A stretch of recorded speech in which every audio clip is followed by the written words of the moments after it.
ဟိုးရှေးရှေးတုန်းကတိုင်းပြည်တစ်ခုမှာအလွန်ပြင်းရည်တဲ့ဘရင်တစ်ပါးရှိခဲ့ဘူးတဲ့ကွယ်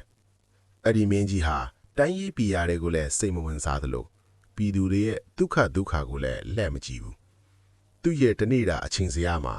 စားမယ်အိပ်မယ်နားမယ်ဆိုတဲ့အလုပ်သုံးခုပဲရှိတာပေါ့ဘရင်ကြီးဟာပြင်းလွန်းလို့ကိုလက်လှူရှာမှုမရှိတော့တာကြောင့်တဖြည်းဖြည်းနဲ့ဝါလာလိုက်တာနောက်ဆုံးမှကရင်ဘော်ကနေတောင်မထမယ်တော့တဲ့အထိဖြစ်လာခဲ့တယ်မူကြီးမအရာတွေကလည်းဘရင်ကြီးကိုတိုက်တွန်းကြပြီးမဲ့ဘရင်ကြီးကတော့နားမထောင်ခဲ့ဘူးဒါပေမဲ့တနေ့မှာတော့အိမ်နီးချင်းတိုင်းပြည်တွေကသူ့ရဲ့ပြင်းကြီးဖောင်ကိုလှောင်ပြောင်လာကြတဲ့အခါမှာတော့ဘရင်ကြီးဟာရှက်စိတ်ဝင်လာတယ်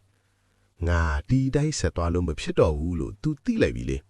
ငါကိုအရင်လိုပြန်ပြီးကျမ်းမှာကြန့်ခါရောက်ကူညီပေးနိုင်တဲ့သူကိုထိုက်ထိုက်တန်တန်ဇူလာတွေပေးမယ်လို့တပြေလုံးကိုမောင်းခတ်ပြီးအတိပေးလိုက်ကကျုပ်မှာအထူးဆေးတစ်မျိုးရှိပါတယ်ဒါပေမဲ့စီးကန်းချက်တစ်ခုတော့ရှိတယ်အဲ့ဒီဆေးအစွမ်းထက်ဖို့ဆိုရင်မင်းကြီးကိုယ်တိုင်ကျုပ်စီကိုလာယူရပါမယ်ကျုပ်ကတော့နန်းတော်ထဲကိုမလာနိုင်ဘူး ဘာ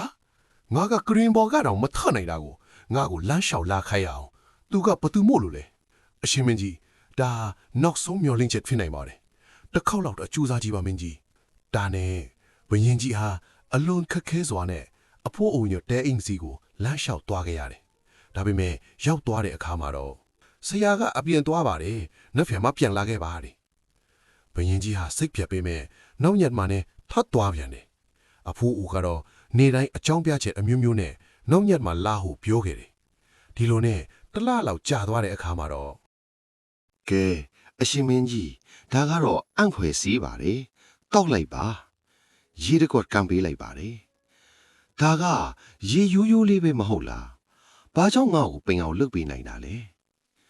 အရှင်မင်းကြီးကိုကုသပေးတာကဒီရေမဟုတ်ပါဘူးဒီတလလုံးလုံးအရှင်မင်းကြီးနေ့တိုင်းလမ်းလျှောက်လာခဲ့အားထုတ်မှုနဲ့ဇွဲလုံတာတွေက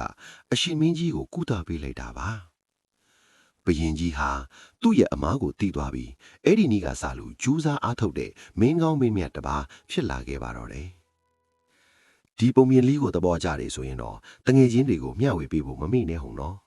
အခုလိုစိတ်ခွန်အားဖြစ်စေမဲ့ပုံမြင်လေးတွေအမြင်နားဆင်နိုင်မှုကျွန်တော်တို့ channel ကို subscribe လုပ်ပြီးခေါင်းလောင်းလေးကိုလည်းနှိပ်ထားပေးပါဦးနောက်ထပ်ဗီဒီယိုမှာပြန်တွေ့ကြမယ်နော်